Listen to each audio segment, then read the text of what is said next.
팩토리 에너지 매니지먼트 시스템, 이 부분을 구축해서 PMD라고 플랜트 매니지먼트 대시보드와 연계해서 생산, 설비, 환경 안전까지 종합적으로 모니터링하고 에너지를 통제 관리하고 플랜트 관리를 진흥화하고자 하는 것입니다. 그래서 에너지 효율과 생산에 관련한 KPI를 통합해서 생산 비용도 줄이고 그린하우스 가스도 줄여나가는 그런 성과를 창출하고 있습니다.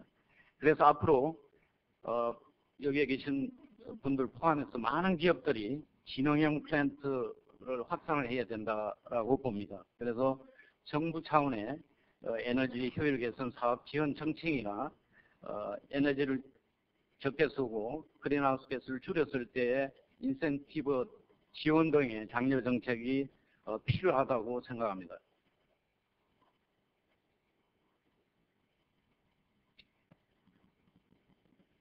다음은 빌딩 에너지 효율화 사업입니다.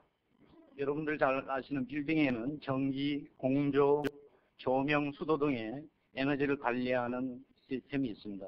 그 부분을 모니터링하고 제어할 수 있는 BEMS 시스템, 빌딩 에너지 매니지먼트 시스템입니다. BEMS 시스템을 현재 저희들 삼성 본사에 저희들 적용을 해서 에너지 비용도 줄이고 대기 오염물질도 제거하는 일석이조의 효과를 얻고 있습니다. 이러한 에너지 모니터링과 제어를 통해서 빌딩 에너지 효율화 사업은 향후에 제로 에너지 빌딩, 현재는 지금 파일럿 단계지만 그런 제로 에너지 빌딩이나 버추얼 파워 플랜트 사업 영역으로 발전할 수 있는 토대가 돼야 한다고 생각합니다. 그래서 앞으로 이런 사업들이 더욱 활성화되기 위해서 향후에 앞서 말씀드린 스마트 그리드와 연계 작업을 통해야 한다고 봅니다. 그래서 단위 이 빌딩 차원의 관리가 아닌 도시나 지역 단위의 종합적인 빌딩 에너지 관리 시스템이 돼야 되고 이게 필요한 연구가 지속적으로 일어나야 된다고 봅니다. 다음은 두 번째 그린 트랜스폼 분야의 진영형 교통 시스템 사업입니다. 이는 지하철 자동 요금 징수 시스템이나 무선 단말기를 이용한 하이패스 시스템을 비롯해서 서울지방경찰청 종합교통통제센터에 GPS와 실시간 연동을 해서 교통정보센터를 구축하고 있습니다. 그래서 교통 흐름을 기존 대비 한 40%가량 원활하게 하고 있고 또한 실시간 버스 운행 정보를 시참해서 대중교통 이용량도 정비시키고 온실가스 감축을 하고 있습니다. 그래서 이런 시스템을 저희들이 2002년부터 중국 쪽에 수출을 해서 중국 대중교통의 흐름에도 기여를 하고 있습니다. 그래서 교통 분야의 ICT는 우리가 지금까지 공공 서비스 중심의 인프라 구축을 많이 해왔습니다. 그래서 이런 부분을 조금은 더 변화를 시켜서 스마트폰의 정강현실이랑 같이 사람 중심의 어떤 서비스 중심으로 발전해 나가야 한다고 생각합니다.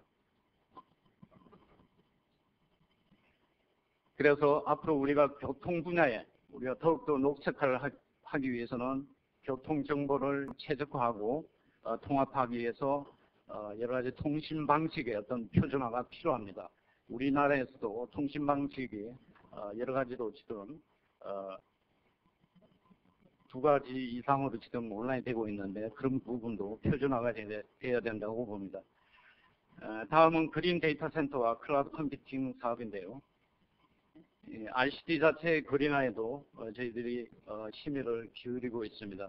그래서 저희들 2009년도에는 국내에서 처음으로 클라우드 컴퓨팅 센터를 만들어서 여러 가지 사업들을 해나가고 있고 앞으로 이런 부분이 더욱더 활성화되기 위해서는 어떤 보안, 클라우드 컴퓨팅에 들어가는 보안 규정이나 그런 법 제정 이런 것들이 정부 차원에서의 어떤 지원도 필요하다고 봅니다.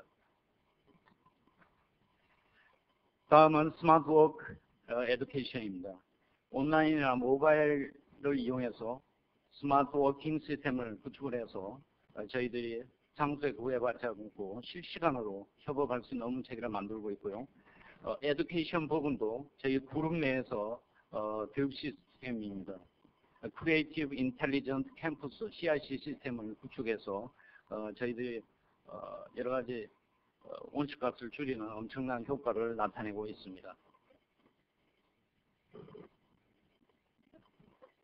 마지막으로 카본 트레이딩 시스템입니다. 이 부분은 앞으로 연구가 많이 돼야 되는 부분이고, 이런 여러 가지 우리가 현재 삼성전자 쪽의 시스템 구축을 하고 있고, 이런 부분을 국가와 연계하고 다른 국가와도 연결을 해서 앞으로 어떤 예상이 되는 탄소 배출권 거래를 위한 시스템도 구축을 하고 있습니다.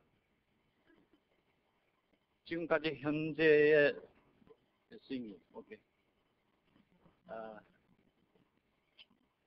현재를 좀 살펴보았고요. 앞으로 그러면 그린 ICT의 미래는 어떻게 될지에 대해서 간단하게 한번 제가 정리를 한번 해보았습니다.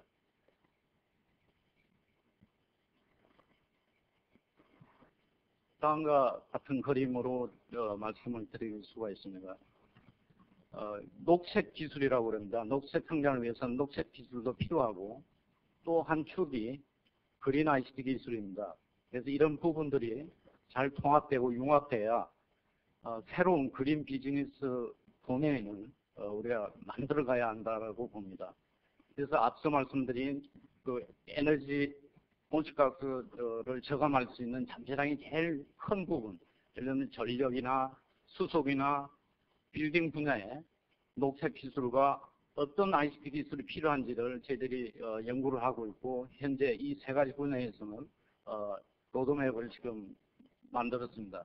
그래서 앞으로는 또 이 물 분야도 이런 녹색 기술과 ICT 기술이 같이 필요합니다. 그래서 이런 부분들을 우리가 앞으로 더 연구를 해야 되겠다는 부분입니다. 그래서 종합적으로 말씀드리면 다음과 같은 그린 ICT의 성장을 위해서는 다음과 같이 두 가지로 말씀드리겠습니다. 첫 번째, 그리드를 통합하자는 부분입니다. 그리드는 여러분들 아시는 파워 그리드, 전력 그리드나 워터 그리드, 그 다음에 정보 그리드입니다. 이 부분을 그리드를 통합을 해서 여러 가지 사업들을 만들어낸다는 거죠.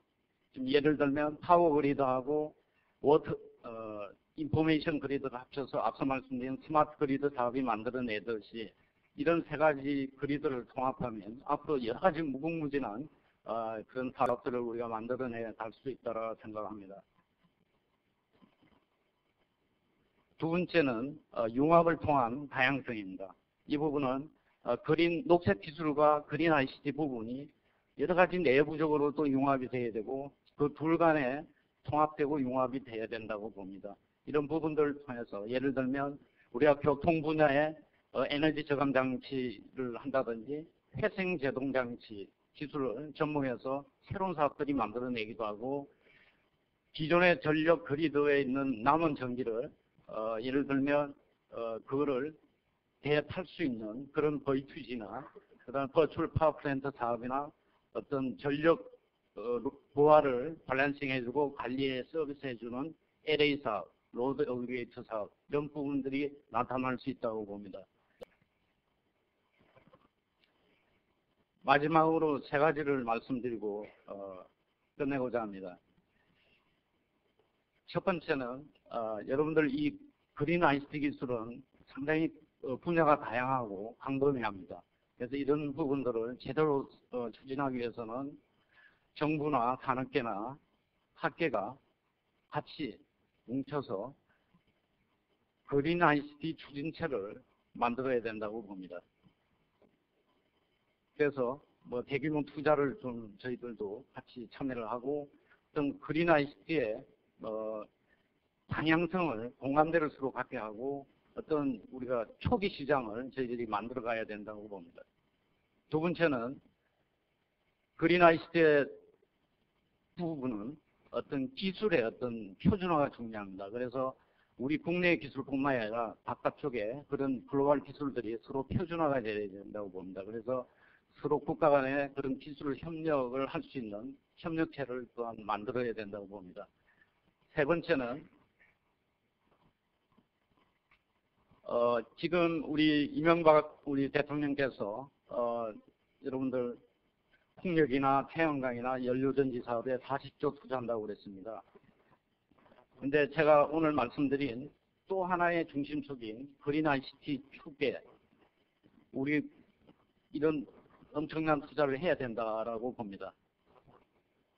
그래서 이런 투자를 할 수 있도록 정부하고 우리 산업계가 예를 들면 공동 투혼진을 해서 이런 대규모 R&D나 실증 사업들을 많이 만들어서 그린 ICT 부분을 연구해 나가야 된다고 봅니다. 이상 발표 마치겠습니다.